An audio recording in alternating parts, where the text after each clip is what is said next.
It's you and me. Let's go! Oh boy, we're back here. Master? Master?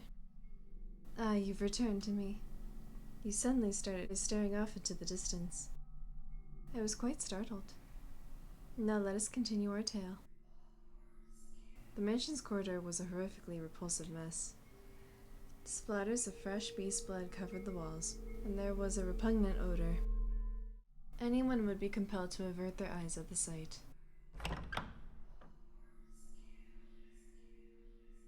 What happened here? I am grateful that you cannot see, because you would certainly think me a beast if you were able to see this. Because you cannot see, you do not know what I look like, but I know. Another beast like me broke into the mansion. Was it... I protected you. Did I not? I protected you. Say that I protected you. That I did this for you. In his hysteria, Bestia tore down the curtains hanging on the hallway window. Bloodstained curtains that reeked of dead beast. What did he have to be so afraid of, though? He had exterminated the other beast encroaching upon his territory. I would understand if he had puffed his chest in pride, but far from that, his terror merely intensified. Calm down. The white-haired girl extended her hand for Bestia, but even her gentle, lovingly outstretched fingers evoked fear in his eyes. Instinctively, he feared anything that entered his territory, and then attempted to remove it.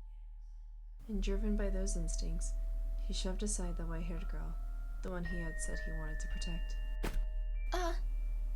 Being without sight, she had no way of reliably catching her balance, and she fell to the floor with a splash. Oh no. For she had landed in the pool of blood left by the beast. Red seeped into her clothing, slowly spreading through the fabric. At first, it looked like she had fallen into a puddle of fresh, bright dye, but before long, the red darkened into a brownish black. I'm sorry. I didn't know. It's okay, I'm fine. She embraced the panicking beast, softly whispering, shh, shh, as if trying to calm a crying baby. Though Bestia was taller and physically stronger, the white-haired girl was emotionally more stable than he. What has you so frightened? Please, tell me. I promise I will not look down on you for any reason.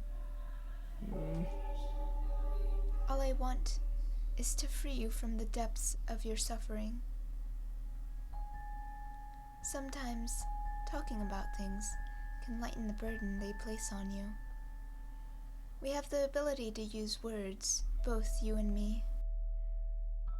With language, the gift God bestowed upon man, we can communicate our feelings with one another. It's all right, don't be afraid. Talk to me, please. Am I a man? You act as though I am a man. No, you treat me like one. I cannot see you as anything else, as I have said before. Only because you cannot see me. You are the only one who says I am a man. You were without sight. But I was content with that.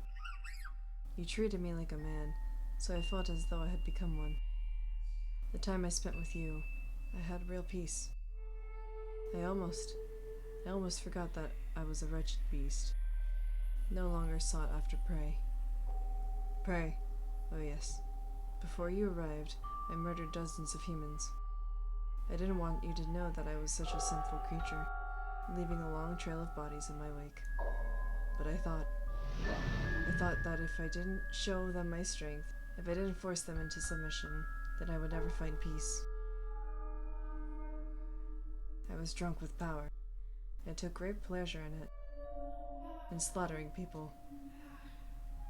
The fear was so overwhelming that you turned the act of killing into one of gratification.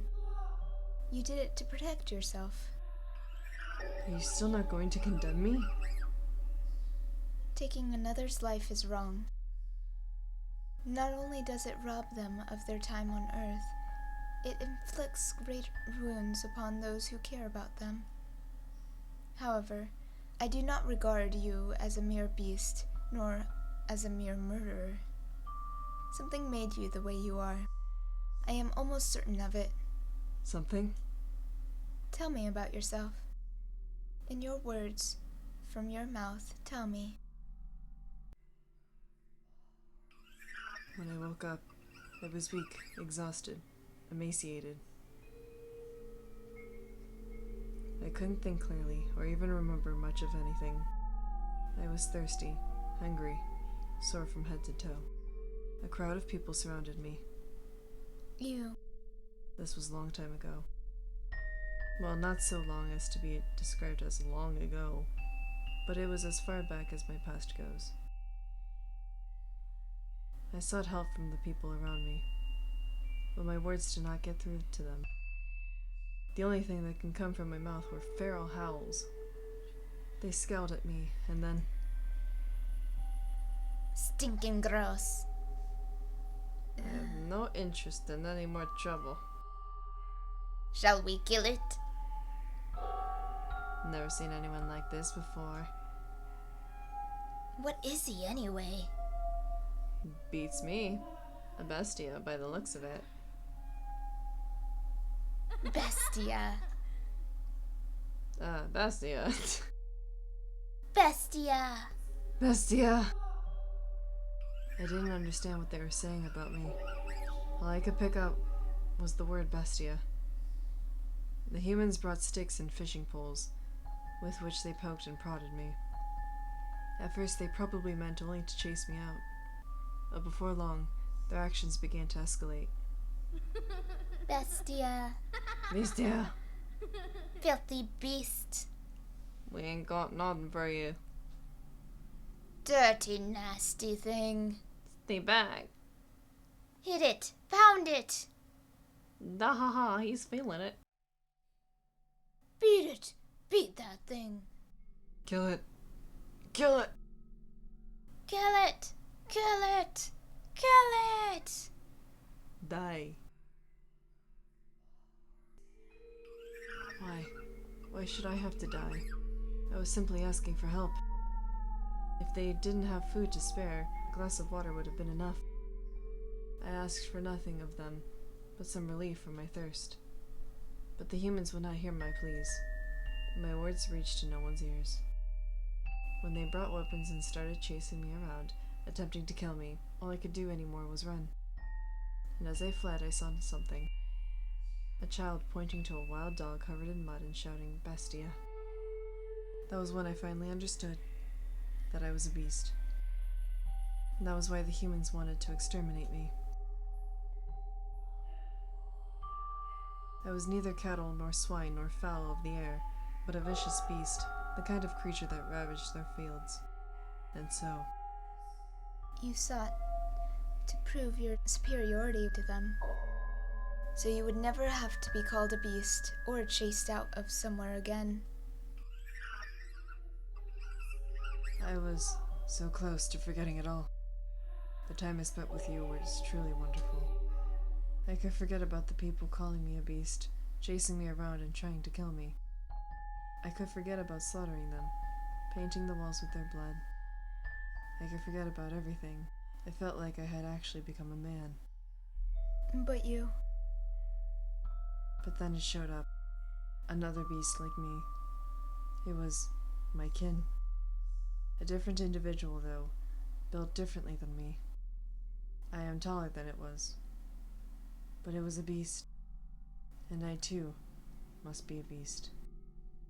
Regardless, I will continue to insist you are not, as many times as I must.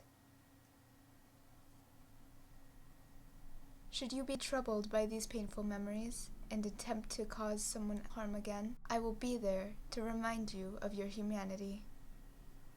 Is that which you can see with your own eyes, the whole of the world? I cannot see you, that is correct.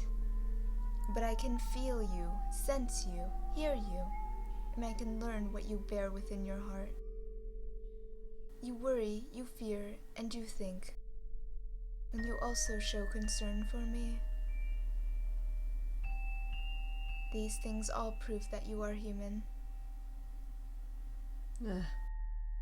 This woman, she really is going to change me. If I remain with her, I can become a man. It might be no more than an illusion, but with her near, it can become my reality. Have you calmed yourself down some? The hall needs to be cleaned. So it does. I'll take care of it. You don't need to worry. You should get changed, though. Very well. I believe I care so much for you. Because you resemble me. We are not alike in the slightest. As I've said, you are a beautiful woman. You may compliment my appearance, but no one else ever did. I have been labeled a witch because the color of my eyes and hair. My eyes, they're red. A beautiful shade of red indeed. A magnificent color like blood. You're the first person to say that about me. Even my mother said my eyes frightened her. The heck, man?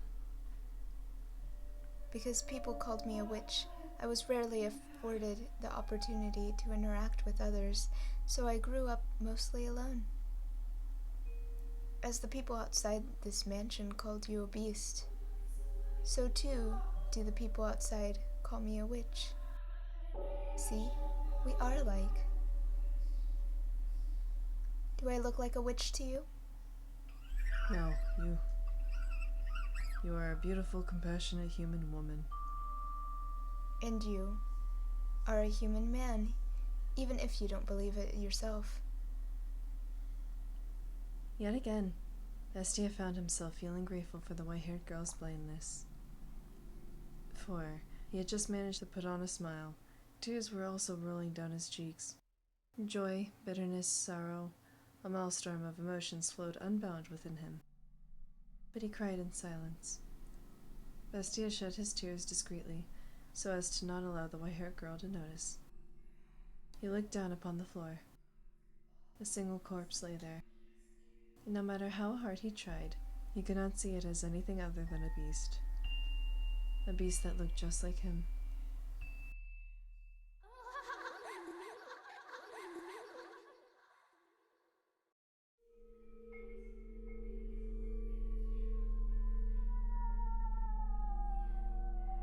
And there was a... She kind of looks pregnant sometimes. Yeah, that's what I keep thinking. Like, especially because her hand is like specifically over her stomach most of the time. With language, my mouth in the liquid in my mouth. Bionk. I don't know, just watching the wave, the audio thing spike like that. Bonk.